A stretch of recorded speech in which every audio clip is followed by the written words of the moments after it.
ഇന്ന് ഞാൻ വന്നിരിക്കുന്നത് ഒരു വറുത്തരച്ചൊരു ഈസി ആയിട്ടൊരു സാമ്പാറായിട്ടാണ് കേട്ടോ. അതിന് വേണ്ട ഇൻഗ്രീഡിയൻസ് ആണ് ഞാനിതൊക്കെ ഇപ്പം കാണിക്കുന്നത്. ഇതിപ്പം തേങ്ങയിൽ കുറച്ച് ചെറിയുള്ളിയും ജീരകമൊക്കെ ഇട്ട് വറുക്കുക.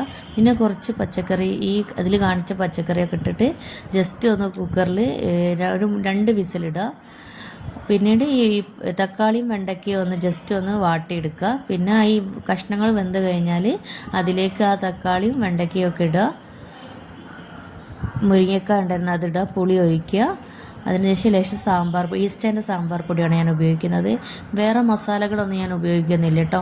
പിന്നെ ഈ അരച്ച തേങ്ങ പിന്നെ അതിലേക്ക് അതൊന്ന് ജസ്റ്റ് വെന്ത് കഴിഞ്ഞാൽ അരച്ച തേങ്ങ അതിലേക്ക് വെച്ച് ഒന്ന് മിക്സ് ചെയ്യുക.